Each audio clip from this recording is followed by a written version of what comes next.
Well, I'll tell you something, you can't get better discipleship than what we've been taught here today.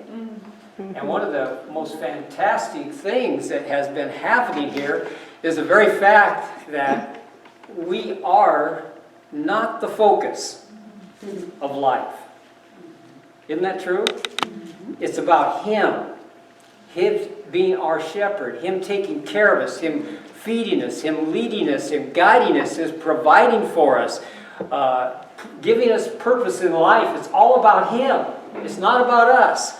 And so when we got that whole picture today, we think, wow, it's not about us having to pull off some kind of performance, some kind of a thing that's going to make a huge difference in everybody else's life because we're so fantastic or something. No, we're not fantastic. We're nothing. He is able to use willing vessels. He's able to use people that are surrendered to Him. He's able to use the unusable apart from Him. And so when we get the picture, there's not one of us that's exempted from the focus that we have been given to be a disciple and to be a discipler. And so it's exciting to me to have come through this week with this focus on the shepherd, upon the sheep, upon the shepherd though. It's the shepherd. And that's the whole powerful focus that has taken place here. So powerful. And so we've had a lot of things happening. We tied to the shepherd's call, the calling of the shepherd upon us. And we recognize that He calls us because He loves us. He calls us because of relationship. It's not something that we're having to put together, not something we're having to work up, not something that we're having to work down or whatever it is. God is the one that has called us. And He is the shepherd. He does it because He loves us. And you know, the beautiful thing about it is because of His love that we have responded to the shepherd. It's not because of any other reason. But His love has caused me, has caused my heart, has caused my desires, has caused my way of life to change to where I have a hunger for Him, a thirst for Him, a desire for Him. And it's just an absolute precious thing. His power is unlimited. He listens. We just heard about that this morning. He's there. He hears us. And He says, here I am. And we listen to the voice. Remember what Isaiah said. He said, I hear a voice behind me saying, this is the way. Walk you in it. You know, if the sheep planned its own path all the time, where would it go? I can tell you, it would go astray. The sheep is so stupid. They're so dumb in so many ways. I had to handle sheep back in my youth from 9 or 11 to 14. I was with sheep. And we saw dogs attack them. We saw sheep getting wiped out by the dogs. We saw them going into the river, Hangman's Creek, that they got hung in Hangman's Creek. And we saw them coming out. We tried to push them out. They're all full of water and so heavy. And then we saw them ripped open by the dogs. We saw them laying on the ground, helpless. And that's kind of a picture of where we are sometimes, isn't it? Of what we really are amounting to. We're amounting to nothing, basically nothing. We have to come back to that point that I can do all things through Christ who strengthens me.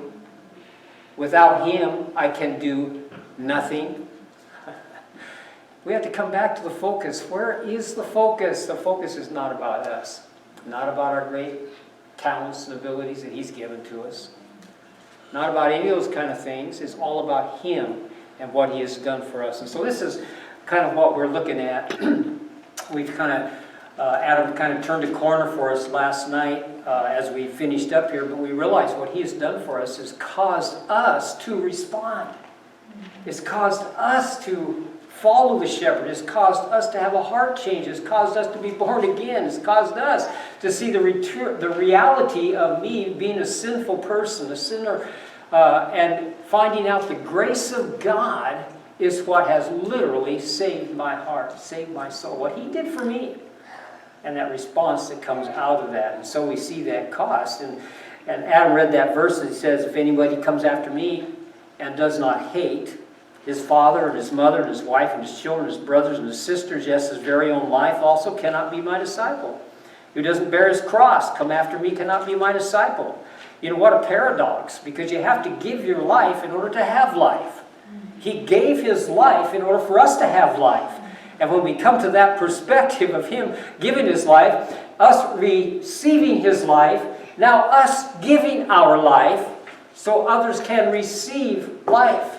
That's what a disciple does. It's a beautiful relationship. And so then he gives that couple illustrations. You begin to build, you're not able to finish it. And then he said you go to war and you don't have enough people to win the battle. You better not go to war. And you better not go building if you don't have enough to build it, you know. And what is he basically saying in all of this saying? He's saying that his heart is that we would recognize we need to be fully committed. We need to be fully surrendered to his will, to his authority. If I told my son to take out the garbage, I expect him to take out the garbage. If I'm going to build a house, I expect to have the ability to finish the job. If I go to war, I expect that if I'm going to go to war, I'm going to have an ability to win the battle. And so what he's telling us, he's looking for fellas, he's looking for ladies, he's looking for young people, he's looking for people that are willing to commit their life to the point of a full surrender of their life, giving up their life in order to give life. And that's what God is looking for. He's looking for you. He's looking for me. He's looking for all of us, just to surrender ourselves to him in such a capacity that there is a total turnaround and influence that comes out of not me and not my performance and not my abilities and not my all that charisma, whatever it is that we think we have, but it's about him, where they see him living his life in me and living his life through me. That's exciting. Because, again, it's not our power. You know, we often think, oh, I'm so powerless, I'm timid. He tells Timothy, young guy, Paul tells Timothy, he says, God didn't give you the spirit of fear. I am afraid. I'm scared. I'm afraid to walk by faith. I can't understand when I walk by faith always where I'm going, what I'm doing, what this thing's all about. Well, that's not what faith is about, putting your confidence in the one that does know the job. And that's when we get the result. Because he is able to do exceedingly abundantly above what we think or ask. So why don't we put our faith in him? Well, we need to put our faith in him. So this is what he's looking for. He's looking for a quality of people that are willing to be surrendered, committed, to become a witness, a martyr, laying a life down, even if it costs you your life. And I tell you, even as we talked about, when you come to Christ, it's surrender. I surrender. I surrender all. I give it all. My time, my life, my family, my marriage, my job, my possessions, all of the stuff that he's blessed me with that I'm supposed to be using to bless other people, I'm surrendering that to him. And he uses us unbelievably, unworthily, and yet he uses us. Incredible.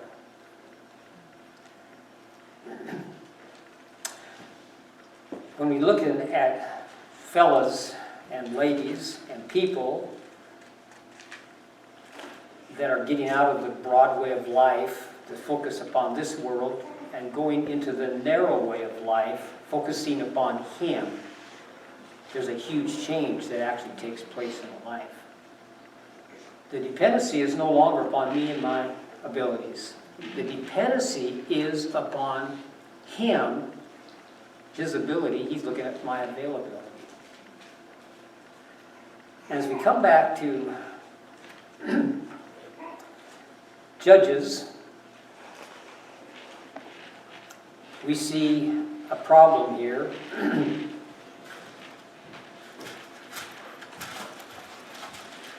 And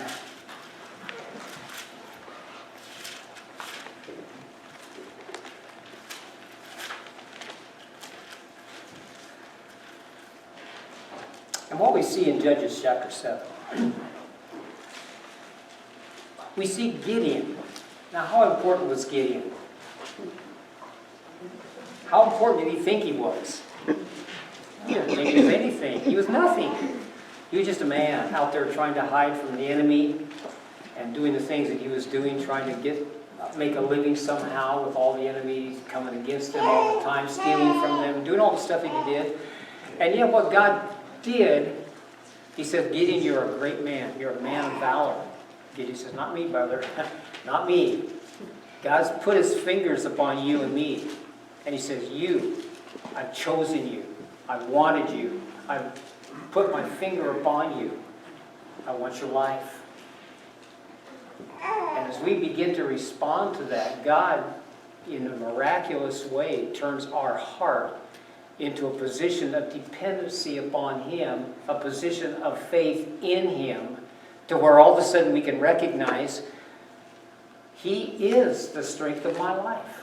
Gideon got turned around. And so he goes out there and he has 32,000 fellows, and they're going to fight an army of 135.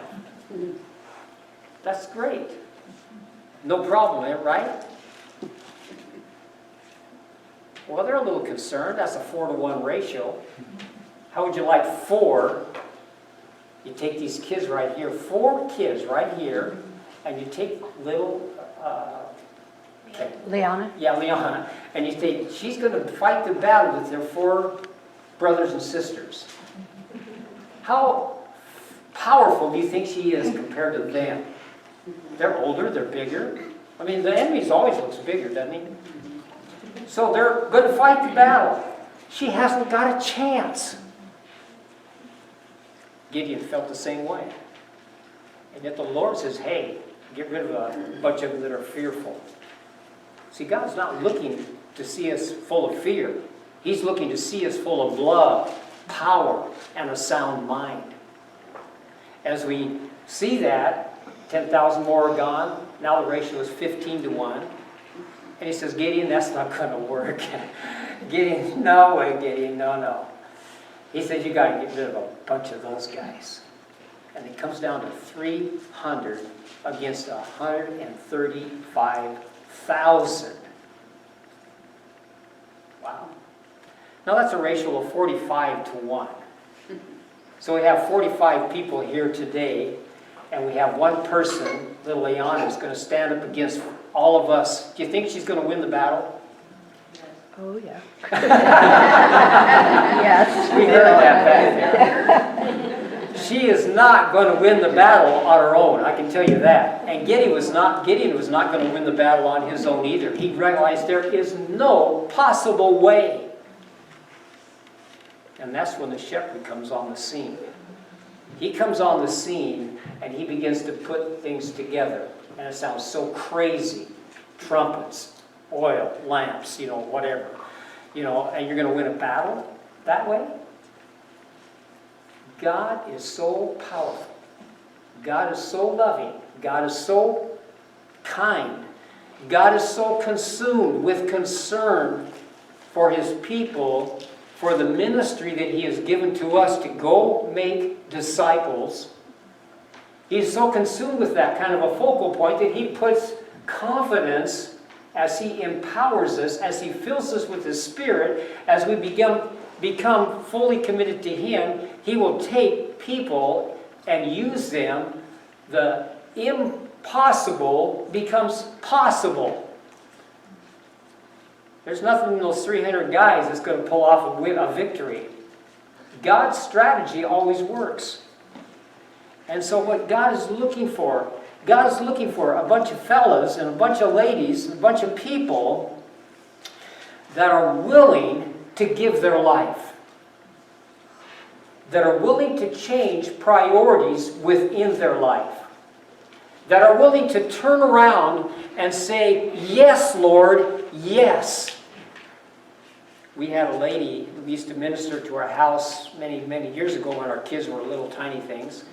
And we would go up to the coast and minister to them, to her and her husband. And she would sometimes invite people in. And anyway, quite a lady. She had a leg that was been the bone was gone and everything was there, but it was just there. But anyway, she told me something: never say no to Jesus. Never say no to Jesus. Why would I not say no to Jesus? I can think, I have a mind, I have a rationality. I can trust in my own flesh, can't I? Never say no to Jesus. Why would I question my shepherd? The closer I walk to my shepherd, the closer I get to know my shepherd, the more I begin to understand he knows his sheep. He knows me. I don't even know myself. He cares. He understands. He's given his life for a bunch of dumb sheep. It doesn't make sense. And yet he is in total control. As I surrender myself, as I humble myself before him, I recognize he is calling me to do what I cannot possibly do. I can't pull off a result. I can't pull off a thing that's going to look like God. Only him working in me to will and to do of his good pleasure is going to pull off a result. And when I surrender myself in that position, I become one of those 300 people that are willing to give my life, willing to sacrifice whatever I am, willing to do anything that I can possibly do because I want to follow the will and the purposes of my shepherd. Go make disciples. That's my heart. That's the heart cry of my shepherd. It becomes the heart cry of his sheep because they are being conformed into the very image, into the very character of who he is. The love, the joy, the peace, the long-suffering, the gentleness, the goodness, the faith, the meekness, the temperance, all of a sudden is being seen in my life, in your life. We're the sheep, and we begin to be identified with the shepherd.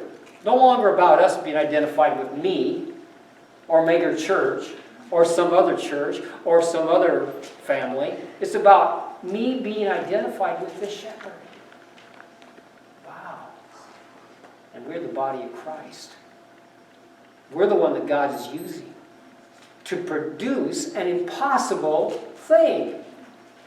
12 people, 12 men, committed to the Lord. Turn the world upside down. A few people committed to the Lord, 300 fellows with Gideon. God turned the whole army around, wiped them out. And God is desiring to do the very same thing within every single one of our lives. So we're talking about following him. We're talking about loyalty to him. We're talking about all of these things coming as a cry of our heart because of a response to what he has done for us. Amazing. It's an amazing thing. In Mark 10, Jesus was in a position of ministry where the crowds were looking at him, the crowds were following him, and all kinds of things were going on because they expected him, from a carnal sense, to wrap up the kingdom and make it have a very powerful impact upon the people around them, wipe out the Roman army, establish his kingdom, and all kinds of stuff were taking place. Well, there's one young ruler that knew that there was something different about Jesus. And he came running to Jesus, and he comes and says, "What must I do?" This is Mark 10. He says, "What must I do to be saved?" What verse? Oh, let me see.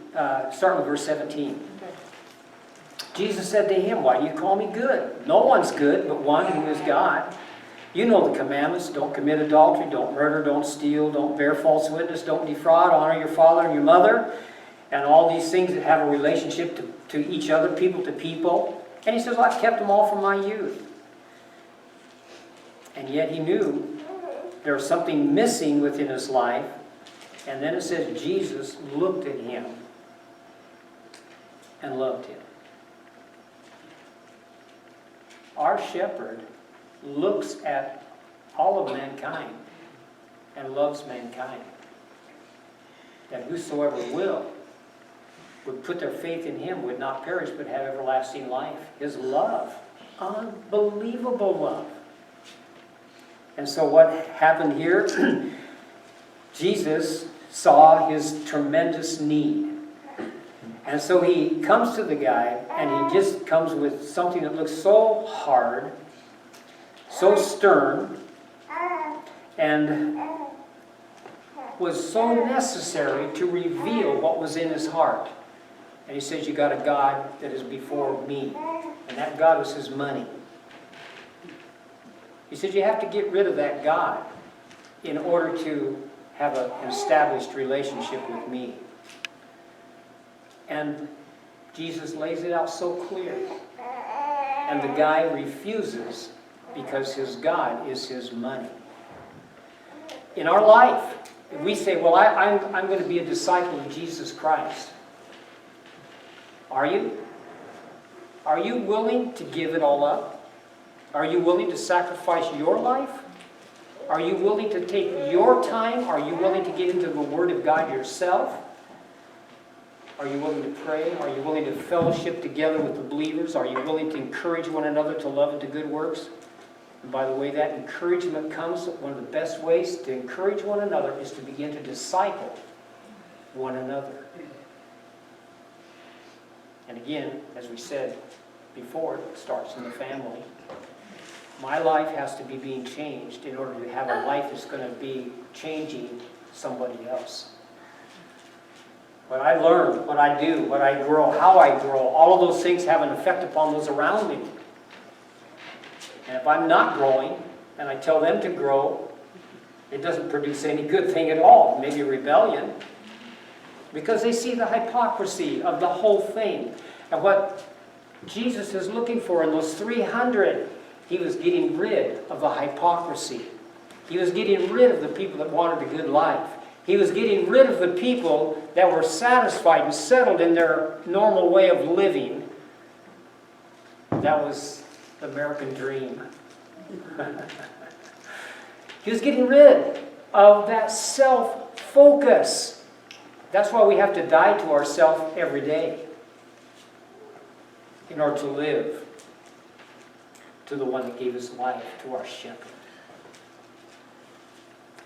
And so as we come to that kind of a conclusion, Jesus was offering him treasure in heaven. He rejected the treasure in heaven for the treasure on earth. Isn't it amazing how we ourselves find ourselves grabbing hold of the temporary and getting rid of the eternal? Why do we do it? Can't we see? We can't see unless our eyes are open. And that eye, those eyes that are open, are looking to the shepherd. Looking to the shepherd to establish them in the path that he has already laid out for them to walk in. He's leading them. He's guiding us. He's already gone through that. He will go with us all the way through it. It's not like we're on our own to go through any of this stuff. He is with us all the way through. He's the power within our life. He's the one that gives us the inspiration of why we would do what we would do. And that's why the sheep love the shepherd. Because they realize the reality of that relationship. God cares. God loves. And God knows exactly what we need.